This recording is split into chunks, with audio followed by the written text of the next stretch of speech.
Oke. Assalamualaikum warahmatullahi wabarakatuh. Selamat siang semuanya. Ini adalah kuliah pertama kita, ini tatap muka pertama kita ya. Tapi ya seperti biasa karena masih dalam masa pandemi, jadi ya lewat online atau daring saja. Oke, jadi untuk pertemuan hari ini itu kita tidak akan membahas materi yang spesifik dulu. Jadi kita mulai dari pengantarnya saja, yaitu mengenai apa yang akan kita pelajari dalam mata kuliah bahasa Inggris 2 ini selama 1 semester ke depan ya tentu saja. Tapi sebelum itu saya himbau sekali lagi untuk teman-teman atau mahasiswa-mahasiswi yang ingin berkegiatan di luar atau ada keperluan di luar, silahkan pakai masker, kemudian jaga jarak dengan orang-orang di sekitarnya. Dan yang terakhir adalah ketika Anda sudah kembali ingin masuk rumah, ya silahkan cuci tangan ya dengan sabun yang bersih ataupun pakai hand sanitizer. Itu adalah himbauan standar dalam masa pandemi untuk mencegah dan mengurangi penularan dalam masa pandemi ini. Tentu saja ya, kita semua berharap bahwa masa-masa seperti ini segera berlalu dan semuanya dalam keadaan sehat semua. Kita semua, keluarga kita, dan semuanya orang-orang yang kita sayangi semua ya. Saya rasa itu yang bisa saya sampaikan untuk berkaitan dengan pandemi ini. Jadi sekali lagi pakai masker jika Anda keluar, kemudian jaga jarak, dan tentu saja ya cuci tangan ketika mau pulang ke rumah atau masuk ke aktivitas di rumah Anda masing-masing atau di sebuah bangunan tertutup lain, tempat lain ya. Misalnya seperti kelas lah atau ke kampus atau masuk ruangan mana, itu ya harus pakai cuci tangan dulu ya. Oke.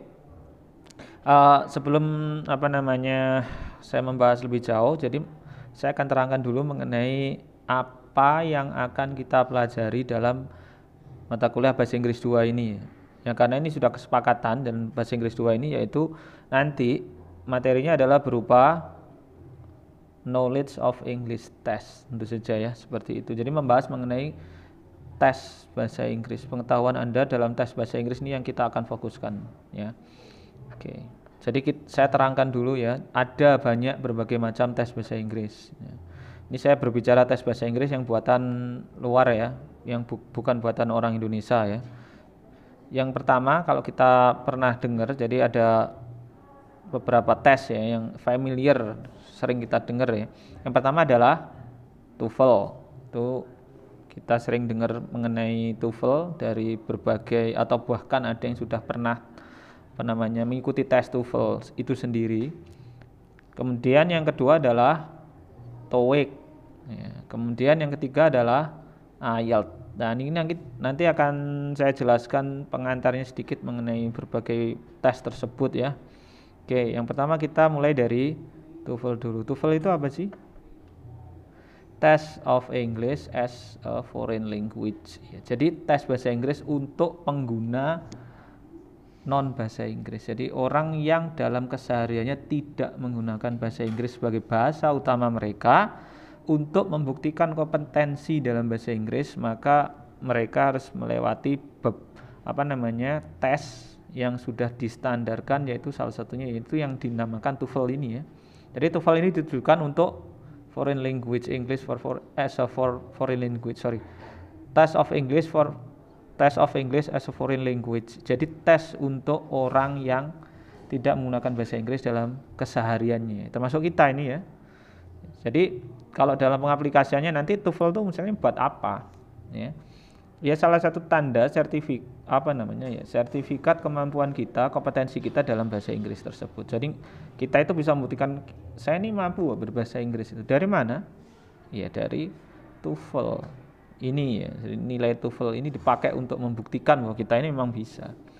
Nah, tes ini misalnya kalau kita kemudian lebih jauh, buat apa Pak? Ya aplikasinya banyak ya. Untuk masuk kerja atau melamar beberapa jenis pekerjaan itu ada yang mensyaratkan sertifikat bahasa asing, misalnya TOEFL seperti ini ya. Itu bisa ya, bisa untuk untuk persyaratan masuk kerja kalau memang dibutuhkan. Kedua adalah untuk kebutuhan ya, beberapa orang kerja di luar negeri, misal ada posisi pekerjaan tertentu yang mensyaratkan ini Ya, dan yang paling lazim adalah untuk sebagai syarat kompetensi kita, syarat wajib mengikuti program beasiswa ke luar negeri yang tentu saja tujuannya adalah tujuan dengan universitas internasional dengan bahasa Inggris sebagai bahasa pertama mereka. Kalau Anda mau masuk ke sana, aplikasi beasiswa ke luar negeri sana itu pasti harus punya tes TOEFL ya sebagai syarat wajibnya. Ya. Itu. Jadi kegunaannya itu. Saya tidak mengatakan saya tidak mengatakan hal ini adalah penting sekali, tergantung ya. Anda itu nanti kedepannya mau bagaimana. Ya. Tapi sekali lagi lebih baik punya bekal daripada tidak.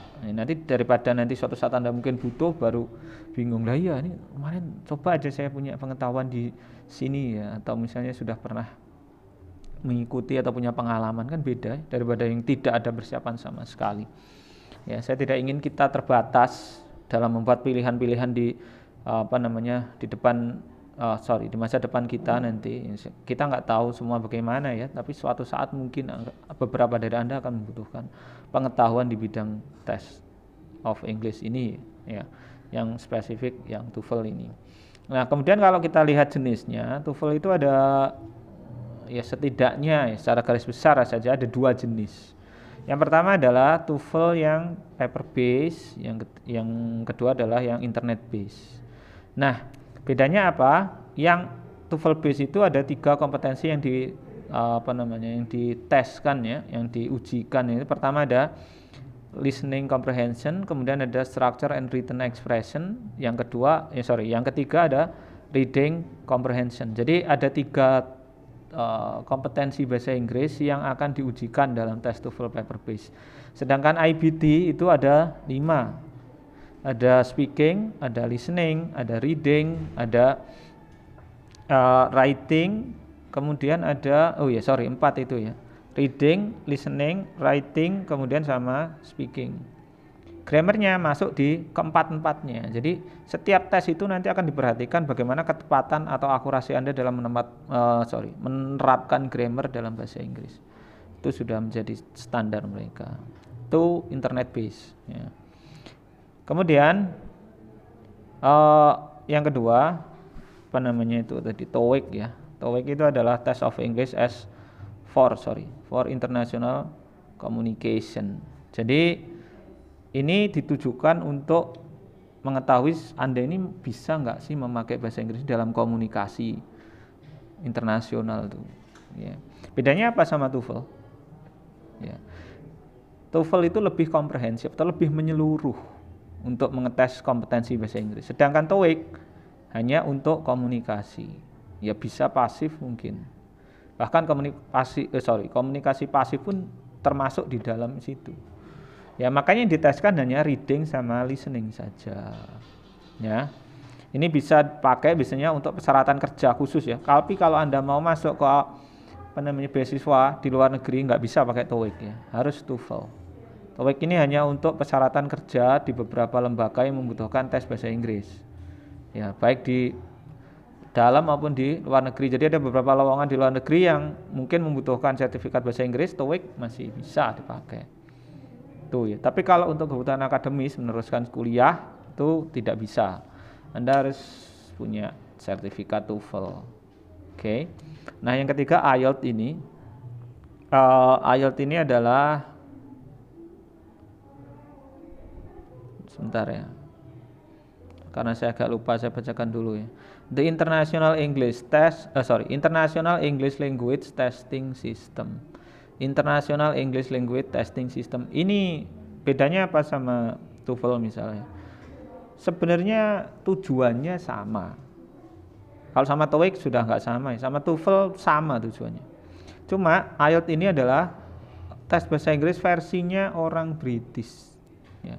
Mungkin beberapa dari kita akan merasa agak asing, ya benar, karena sebenarnya kita ini lebih akrab dengan bentuknya yang Amerika daripada yang British. American style itu lebih familiar di kita daripada yang British, ya.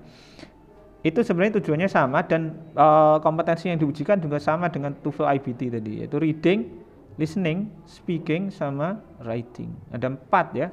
Nah itu apa namanya kompetensi yang diajarkan, diujikan di IELTS, tapi penyekorannya tidak sama. Jadi masing-masing tes, TOEFL, TOEIC maupun IELTS itu nggak sama penyekorannya. TOEFL sama TOEIC aja sudah nggak sama. TOEFL paper based dan internet based itu sudah nggak sama juga. Jadi mereka punya masing-masing teknik penyekoran, ya. Pensekoran atau range-nya itu nggak sama, ya. Oke, itu mengenai sekilas mengenai IELTS, TOEIC sama TOEFL. Nah, kemudian pertanyaannya adalah nanti kita akan belajar itu yang apa? Nah, ini kita ini akan belajar itu spesifiknya meniru yang TOEFL paper based. Ya, itu karena paling sering dipakai. Paling fleksibel, jadi pemakaiannya luas. Ya.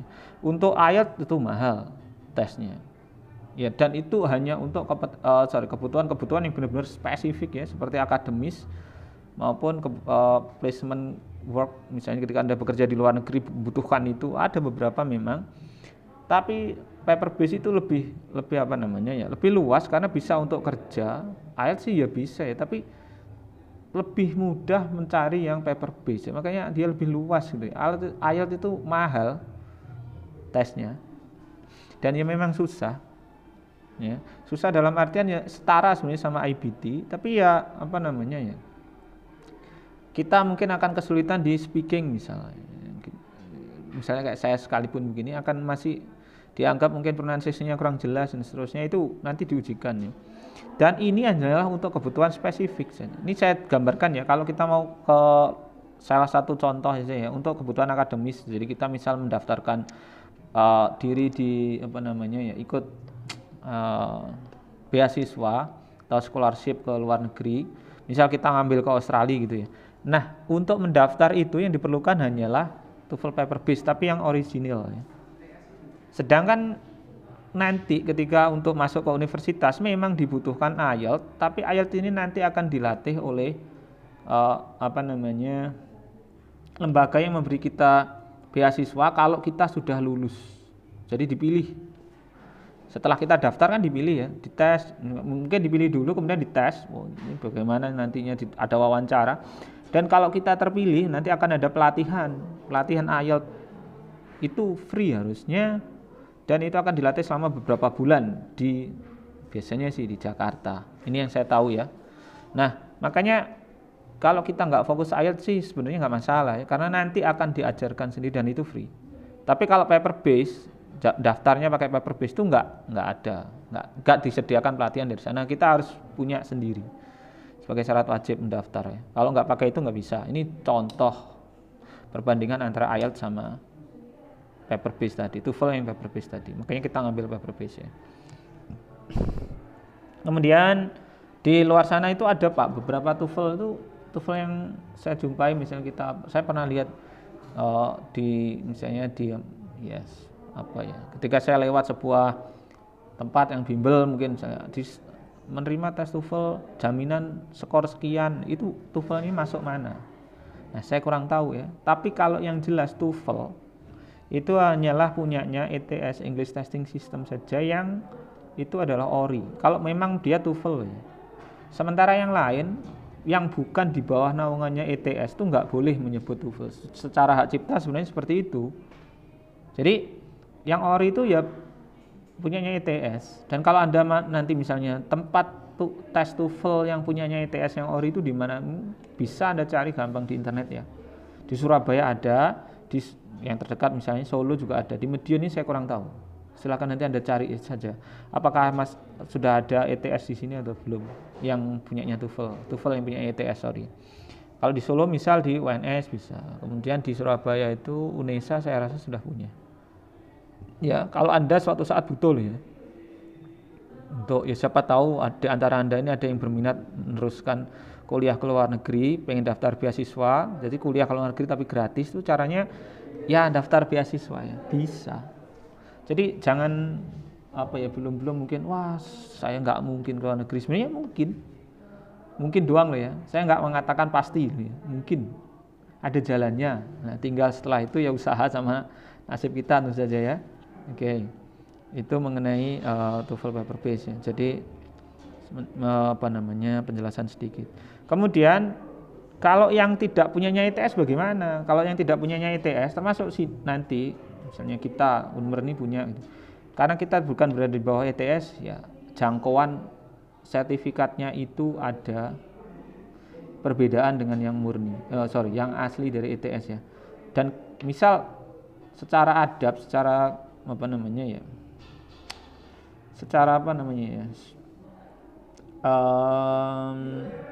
secara baik atau benar atau salahnya tidak boleh kita menyebut tes TOEFL walaupun itu sama atau mirip, karena bukan di bawah ETS itu nggak boleh ya. Kalau ada orang menyebut TOEFL kemudian tapi bukan di bawah ETS itu jelas sebenarnya salah ya. Jadi dia harus bikin nama lain, terserah namanya ya. Nah kalau seperti itu bagaimana sertifikatnya? Ya tergantung ya.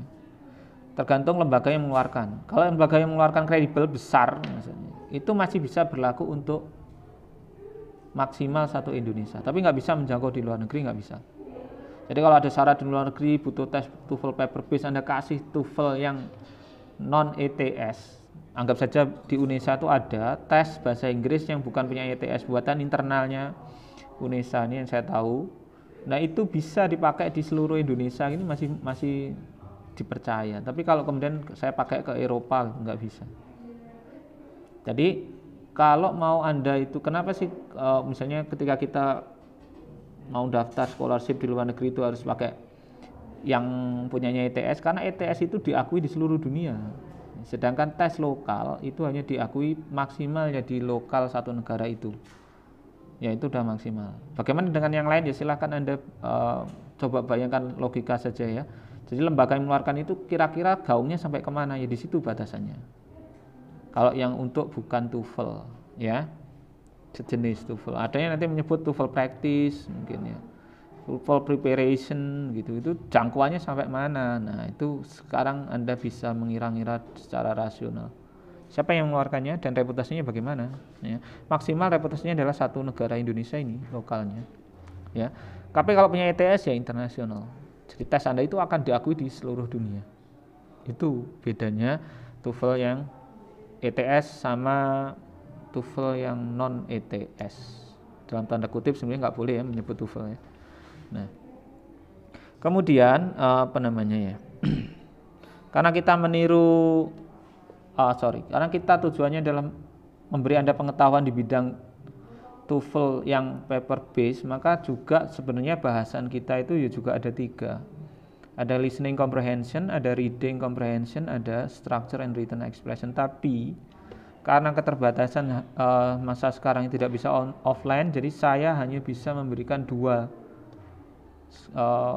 kompetensi saja, yaitu reading comprehension sama structure and written expression. Sedangkan listening tidak bisa. Maaf sekali ya, ini keterbatasan. Dan biasanya nanti di akhir ujiannya UAS-nya itu adalah ya simulasi tes secara real, baik dari jumlah skor, kalau waktunya yang listening ada modifikasi, tapi kalau untuk skor sama jumlah soalnya sama. Jadi range scoringnya, tata cara skornya, perumusan skornya, kemudian penghitungan itu sama dengan yang asli ya, dengan yang punyanya paper base. Tapi karena sekali lagi keterbatasan, jadi ya ini nanti hanya reading sama structure and written expression saja yang bisa dibahas. Jadi kalau dalam prakteknya nanti yang pertama adalah structure and written expression sampai UTS. Setelah UTS baru reading comprehension. Kemudian UAS-nya karena listeningnya nggak pernah dibahas, jadi saya nggak bisa juga ngasih tes simulasi tes. Jadi UAS-nya ya reading comprehension, UTS-nya adalah structure and written expression. Hanya itu saja yang bisa saya berikan ketika kuliah online ini saja ya. Oke. Kemudian saya ingin membicarakan mengenai scoring paper base ya. Jadi scoring paper base itu range-nya adalah 200 sampai ya kayaknya sih hampir 600-an. Tapi saya rasa 600 itu juga sudah nggak penting. Karena nggak ada yang mensyaratkan skor 600 tuh nggak ada.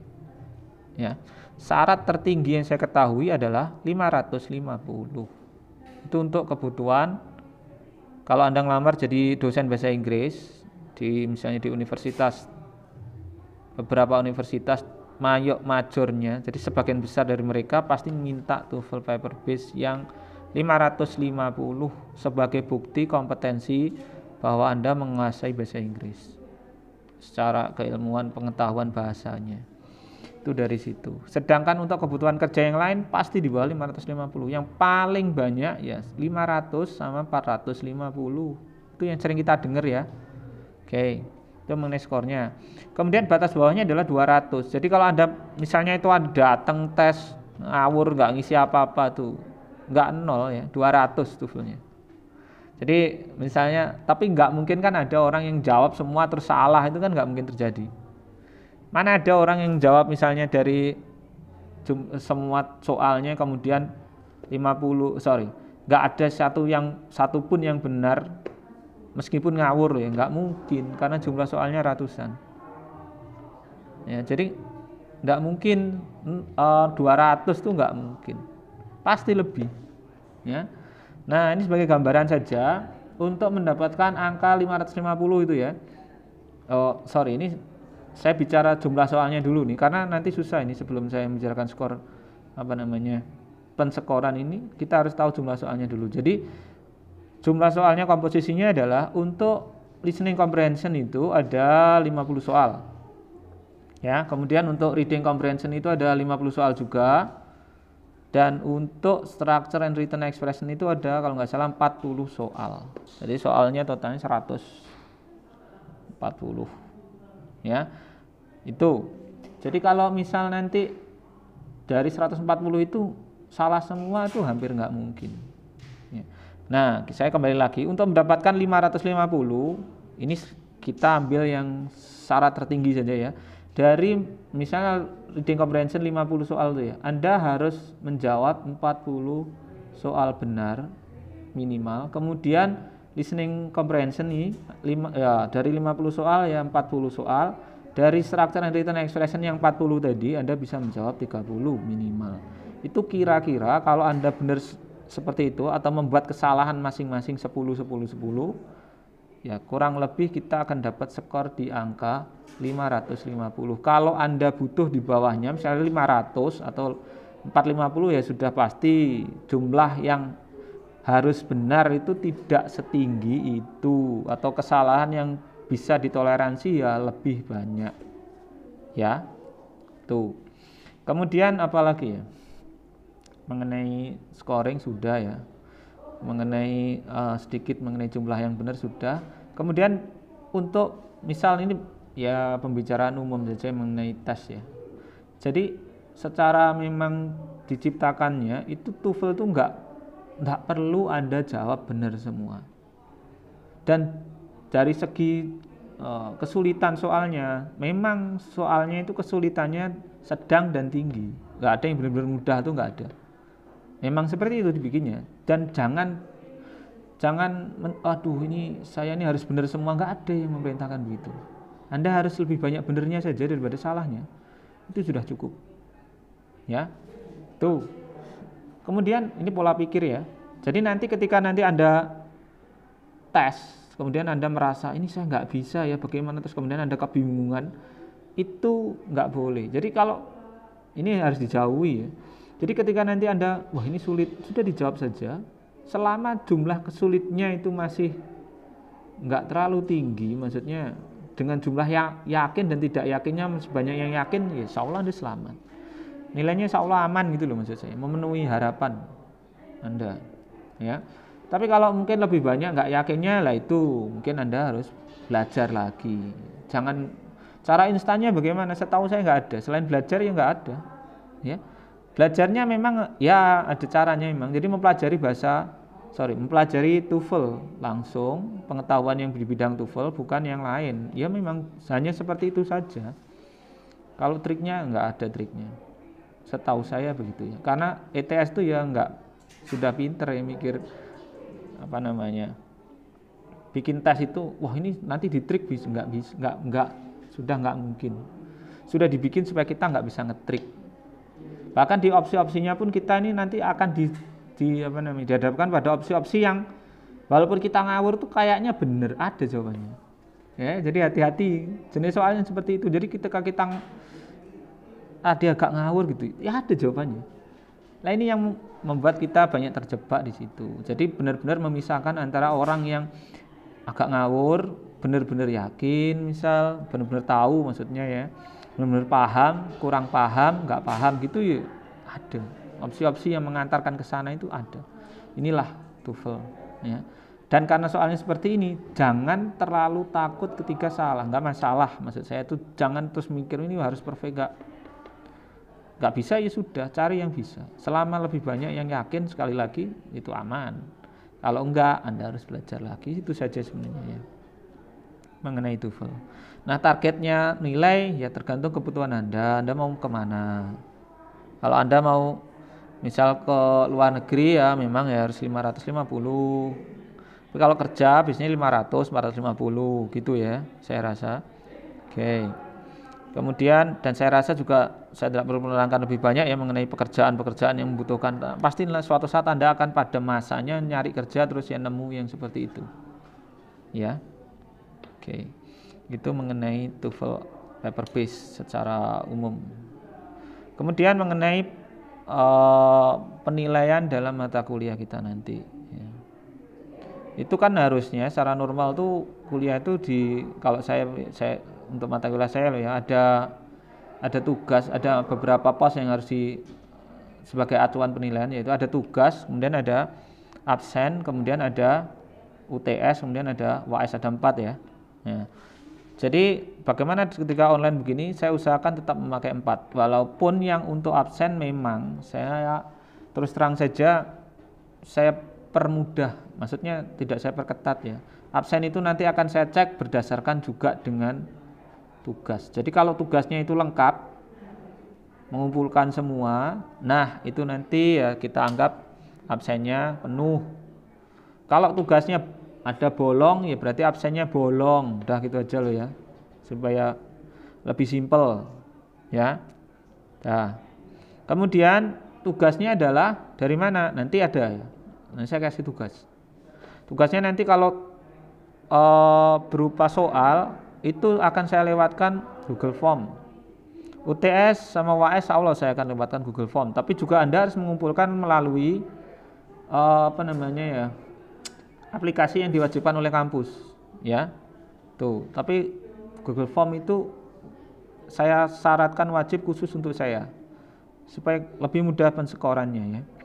Kemudian apalagi mengenai masalah teknis. Kalau teknis perkuliahan ya silakan nanti nanya ke saya lewat grup WhatsApp masing-masing, dan semua tugas itu nanti akan saya lewatkan di Google Classroom ya. Pastinya Anda sudah bergabung ya, karena saya lihat sudah memang ya. Nah kalau untuk kendala yang di bidang perkuliahan, teknis perkuliahan misalnya mengenai tanggal-tanggal UTS, kemudian mengenai tata cara misal mengulang, ada kendala nggak bisa upload dan seterusnya, itu Anda silahkan ke tim di jurusan dulu atau universitas dulu ya. Misalnya ini saya uploadnya kok susah, ini bagaimana jika saya gagal upload dan seterusnya, itu nanya dulu ya ke fakultas apa yang mungkin sedang down atau bagaimana sistemnya, saya nggak tahu ya. Nah kemudian ini yang penting sekali, bagaimana jika saya ketinggalan tugas. Ini sering ya, sebenarnya saya tidak mengharapkan tapi terjadi memang. Kalau Anda nanti ketinggalan tugas, saya akan bikinkan di terakhir itu sebuah assignment yang isinya adalah tugas-tugas yang belum Anda kumpulkan. Saya kasih satu kesempatan lagi di akhir ya.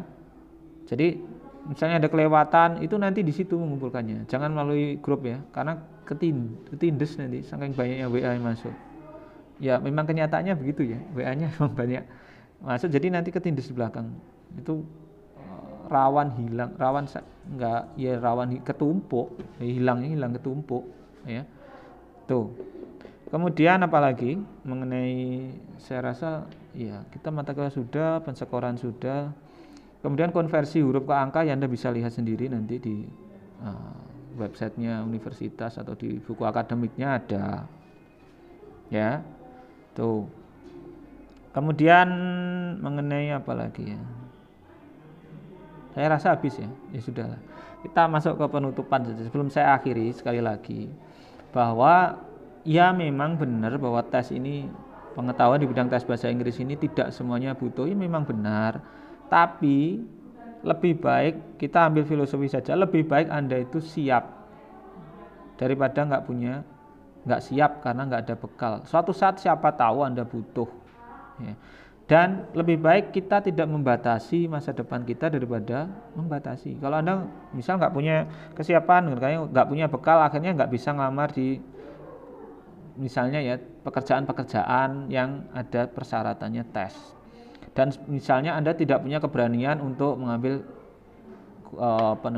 scholarship ke luar negeri karena merasa nggak mampu, nggak punya pengetahuan di bidang tes bahasa Inggris. Nah ini loh, opsi-opsi ini yang berusaha saya singkirkan.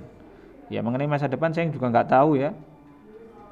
Masa depan saya juga nggak tahu ya. Dan masa depan Anda ya bagaimana saya juga nggak tahu, sama-sama. Tapi lebih baik kita menyiapkan segala sesuatunya. Itu lebih baik daripada enggak. Nah nanti ternyata butuh. Siapa tahu seperti itu. Ya. Lagian daripada itu sebuah pengetahuan itu di bidang kebaikan ya pasti baik, membawa efek positif. Sedangkan untuk yang tidak pengetahuan di bidang yang jelek itu ya janganlah ya. Sebaiknya jangan dipelajari itu karena efeknya memang negatif. Kemudian terakhir ya, pengetahuan sendiri itu sebenarnya apa sih? Yaitu proses belajar atau ya dalam arti menuntut ilmu. Ya. Bukan berarti ilmunya dituntut di pengadilan, enggak ya. Ya maksudnya yang menuntut ilmu secara secara analogi yang baik, yang benar. Kemudian mencari pengetahuan atau belajar atau kemudian menuntut ilmu tadi itu sebenarnya apa? Yaitu ya proses dari kita nggak tahu menjadi tahu. Lah kemudian pertanyaannya, cara untuk mengetahui apakah kita ini sudah berilmu atau berhasil menuntut ilmu tersebut atau berhasil belajar atau berhasil memperoleh pengetahuan itu apa? Ya dari nilai. Bukan nilai atau assessment itu hanya salah satu cara untuk mengetahui apakah proses belajar itu berhasil. Tapi ada sesuatu yang lebih absolut lagi menurut saya pribadi ya, yaitu berubahnya pola pikir kita antara sesudah dan sebelum menuntut sebuah pengetahuan atau belajar sebuah pengetahuan itu. Ini saya ambil contoh secara garis besar ya. Jika saya sebelum masuk ke fakultas ekonomi, ini ambil contoh saja, itu pola pikir saya terhadap dunia itu A. Nah ketika setelah saya masuk ke ekonomi, belajar fakultas ekonomi, belajar sekian tahun kemudian lulus, pandangan saya berubah menjadi B. Nah itu adalah B dalam artian dipengaruhi oleh bidang yang saya pelajari. Nah itu adalah tanda berhasil. Tapi kalau nggak ada efek di pola pikir, yaitu berarti belum maksimal. Sebenarnya yang lebih absolut itu kalau menurut saya pribadi ini, karena bagaimanapun juga pengetahuan itu akan sangat berpengaruh terhadap pola pikir kita. Ya. Jadi apa sih bedanya orang menuntut ilmu berpengetahuan sama tidak misal? Ya dari pola pikirnya. Silakan Anda bandingkan sendiri ya. Saya nggak mau nyari contoh nanti takutnya menjelekkan sebuah profesi. Silakan Anda ambil contoh sendiri. Anda amati orang yang tidak berpengetahuan dan orang yang berpengetahuan itu pola pikirnya seperti apa. Nanti pasti beda. Dan pola pikir ini penting kalau dalam kaitannya dengan kemajuan. Kemajuan apa? Kemajuan tergantung. Kemajuan bangsa adalah dipengaruhi pengetahuan kelompok atau warga negara di bangsa tersebut. Atau ya warga negara atau ya penduduk dari bangsa itu ya. Tapi kalau untuk kemajuan diri adalah dipengaruhi oleh pola pikir dari masing-masing individu itu. Tidak ada orang yang maju itu kemudian pola pikirnya nggak maju, itu nggak ada. Semua orang maju diamali dengan pola pikirnya maju. Tentu saja harus ada praktek atau tindakan nyata dalam mewujudkan pola pikir itu. Tapi nggak ada orang yang bisa sukses tuh pola pikirnya nggak maju, nggak sukses tuh nggak ada.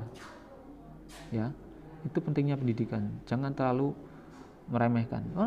Sekolah nanti saya belajar misalnya ada anggapan saya sudah belajar kuliah misal dalam tanda kutip menuntut ilmu, tapi buat apa nanti juga nggak payu kerja misal.